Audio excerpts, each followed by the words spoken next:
with great pleasure that I would like to hand the floor over to you. I've just explained to people about your Welsh connections and the fact that you were in Egypt very recently, Barry Island this morning, and Loch Miriam this evening. Gan I groesawu am fi atal.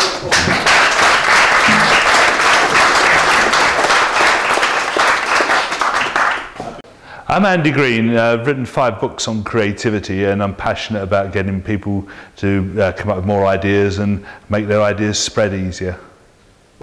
I started off my career in public relations, branding and marketing, where people come to me for problems solved, and I found I had a flair for this, and I've developed that with more research and working with bigger organisations, help them come up with new ideas, solve problems, get more out of resources in very difficult times.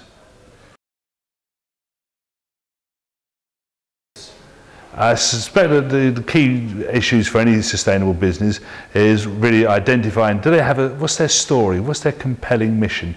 So once you've identified that, it then makes the rest of your communications easy. Secondly, I would suggest that you need to make your message what I call sticky, so that if you understand it, you can then easily pass it on, so that you can recommend, get more business for that person by having an easily understandable message. Also, I'd suggest actually that have a range of heroes, what I call role models or creative heroes, because anytime you've got a problem, you pose the question to them and then come up with new insights and heroes. But at the heart of outstanding creativity is what I call asking the beautiful question. Because whenever you're being creative, it always starts with a question like, how can I do this? What do we need to do here? Where do we go for this? So by asking what I call the beautiful question, by looking at the question, challenging every single word, every assumption in it, you can then, that's the best sort of seed bed for coming up with great ideas. You can tell you've got a beautiful question when your ideas ooze out. There's no stopping you. We've all had moments like that. And equally we've had times where it's been very frustrating, you can't think of an answer. And my advice in those situations is go back to your question, challenge what assumptions in it, make it maybe smaller, scale it down, chunk it down, but look at the question again. And then lastly, as I say, just go forth and take action, because far too many people talk about things, talk about success, but 95% of success is actually turning up. So it's translating the talk into action there.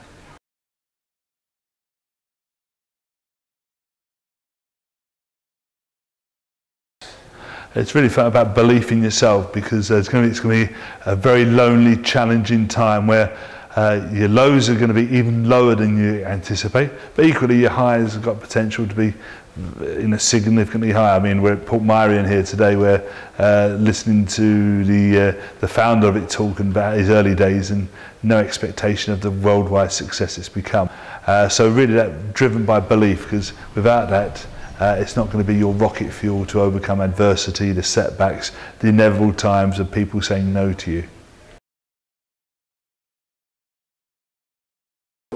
This symposium we've had here today, maybe it's a bit like a gym for the brain and the business, that it's been a good workout, been good exercise and good ways forward with some useful tools and tips to take away to practice at home. So I think there's a brilliant way where if we can get not only people individually benefiting, but actually helping, working with each other, so we get synergies and a true vibrant network going here. We've already witnessed that tonight, where different businesses being introduced to each other. It's been a real pleasure to witness.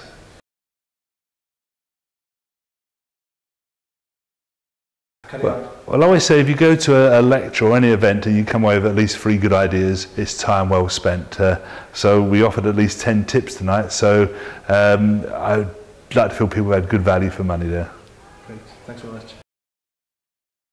I think in a Gwynedd and North West Wales sense, they're an opportunity for businesses to come together, to network, to exchange ideas, and they're also an opportunity in the recession that we're living through now, and a difficult time for business and for the economy in general. It's an opportunity for us to get a motivational speaker in, as we have done this evening, who's able to allow many of our businesses, many of whom are stressed, to see a chink of light, to look for new opportunities, to raise their spirits really, because it's very important that our business sector is working to its fullest extent. And that's why I think symposiums like this, giving people an opportunity to gather together, is beneficial. In this particular case, we are doing the work on contract to the Gwynedd Economic Partnership, to Gwynedd County Council, from Rural Development Plan funds. And it's those funds that allow us to have functions such as this. They allow us to assist people who are starting up in business through boot camps. And there is also financial assistance available in the form of grant aid for people who are starting in business or who are pursuing a new angle to their existing business. So primarily in Gwynedd, those are the tools at our disposal. But what we're hoping to do is to promote business development in the Gwynedd area. It's very, very important for young people and for existing businesses as well. I've been going around the tables this evening and shaking hands with people, thanking them for coming here this evening. And invariably, the response has been positive. They enjoyed the speaker and they've enjoyed the location and the atmosphere here. So yes, I think it's been, from the evidence that I've gathered from going around this evening, it's been very successful.